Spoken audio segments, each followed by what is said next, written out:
Emily had always been a fighter. After a tragic accident left her paralyzed from the waist down, she refused to let life break her spirit. She worked tirelessly, determined to build a future despite her new reality. Today was supposed to be her big break, a long-awaited job interview that could turn her life around. But fate, it seemed, wasn't done testing her. As she wheeled through the city streets, the sky darkened. Raindrops began to fall, slowly at first, then in heavy sheets. Her hands trembled as she struggled to push her wheelchair forward, soaked to the bone, her hair clinging to her face. Each push felt harder than the last, her arms burning from the effort. People walked by, barely noticing the woman battling the storm alone. Emily's heart sank. She was already running late, and the interview location was still blocks away. The wheels of her chair splashed through puddles, her gloves slippery and useless. Cars honked, rushing past without a second glance. She wanted to cry, but she couldn't, not now. This wasn't the first time life had thrown her into the deep end, but today felt different. Her stomach twisted with anxiety.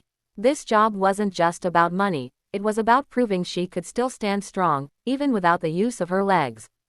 Just when the weight of the moment seemed unbearable, a man's voice broke through the sound of the rain. "Hey, do you need some help?"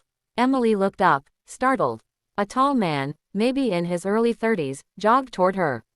His brown hair was soaked, sticking to his forehead, but his eyes were kind. "My name's Alex," he said, his voice warm. "Let me help you get where you're going." For a second, Emily hesitated. She was used to handling things on her own. But the ache in her arms and the sinking feeling in her chest told her she didn't have the strength to argue. She nodded silently, too exhausted to speak.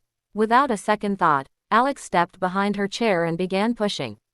He didn't ask questions or make a fuss, he just helped. The rain hammered down on them both, but his pace never slowed. Emily could feel the strength in his stride, each step steady and determined.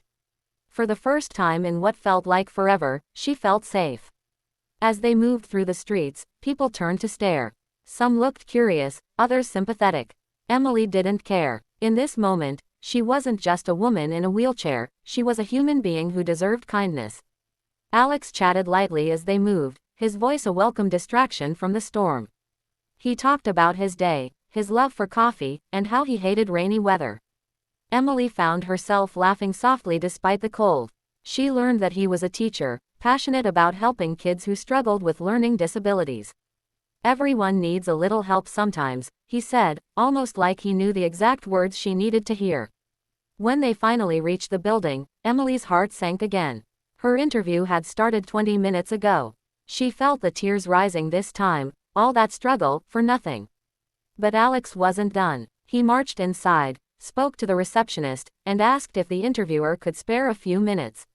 His voice was calm but firm. Something about his conviction seemed to work. Moments later, a woman appeared, looking curious. Emily, still dripping wet, felt her stomach flip with nerves.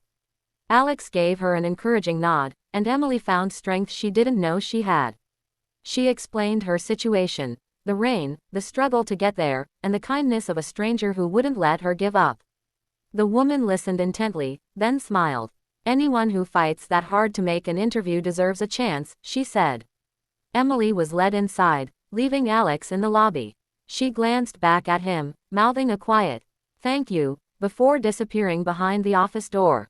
The interview wasn't perfect, but it didn't have to be. Emily spoke with passion, sharing her dreams and determination. She didn't hold back, explaining how her disability had shaped her into a resilient, hardworking person.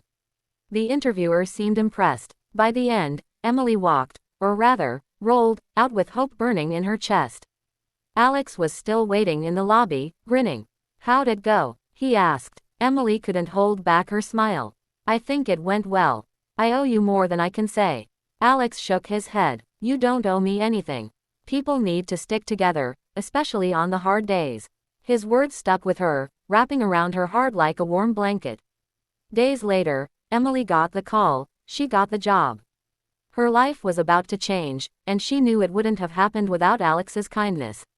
She tracked him down, surprising him at the school where he taught. With tears in her eyes, she thanked him again, this time with more than words. Emily started a local support group for people with disabilities, inspired by the stranger who reminded her that no one has to fight alone. One act of kindness didn't just change her life, it started a ripple effect that would touch countless others.